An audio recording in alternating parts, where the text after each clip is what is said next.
మేము ఇవ్వాల్సిన food pockets కానీ అవన్నీ వెళ్తున్నాయి. ఇంకా ముమ్మరం చేస్తున్నాం. ట్రాఫిక్ కూడా కంజెషన్ ఉంది, అన్ని రెగ్యులేట్ చేస్తున్నాం. చివరి ప్రాంతానికి కూడా వెళ్లాల్సిన అవసరం ఉంది.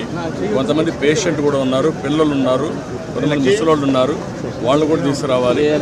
ఎవరు కూడా ప్యానిక్ రియాక్షన్ అవసరం లేదు. అందరూ ఓపిక పట్టండి. 1 గంట 2 గంటల్లో అందరం ఓపికగా ఉంటే ఇంకా తొందరగా పనులు అవుతాయి. అన్నీ చేస్తానని అప్పీల్ చేస్తున్నా. ఇక్కడే ఉంటా, కంట్రోల్ రూమ్ని యాక్టివేట్ చేస్తున్నా. ఎంతవరకు చేయగలుగుతామో అన్నీ చేసి అందరిని ఆదుకుంటాం. 110 పైన బోట్లు పనిచేస్తున్నాయి. అదే మాదిరిగా 4-6 హెలికాప్టర్లు వస్తున్నాయి. ఒక హెలికాప్టర్లో ఫుడ్ పెట్టడం కానీ, లేకుంటే బోట్లో తీసుకుపోవడం కానీ, పేషెంట్లు తీసుకురావడం కానీ ఇవన్నీ జరుగుతున్నాయి. వర్షం కూడా పడతా ఉంది, అయినా కూడా ఎక్కడ ఆపరేషన్స్ ఆపం, అన్ని విధాలు.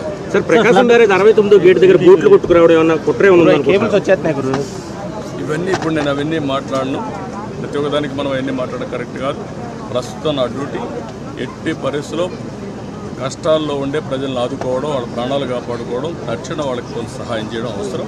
అదే చేస్తాం. ఇంకా కూడా మనకు ఓవరాల్గా అక్కడే ఉంది 11,40,000 క్యూసెక్స్ ఆఫ్ వాటర్ వస్తుంది.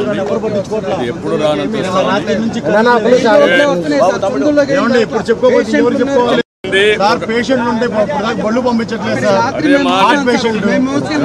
మా మాట ఏంటండి, 1 గంట టైం ఇవ్వండి, చేస్తాను.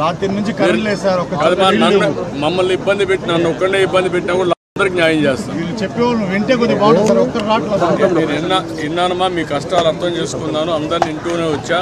ఇప్పుడు మళ్ళా పోయి నేను అన్ని స్ట్రీమ్ లైన్ చేస్తాను, మళ్ళా వస్తాను, నేను చూసుకొని చేస్తాను. నాకు వదిలిపెట్టి నేను చేస్తాను.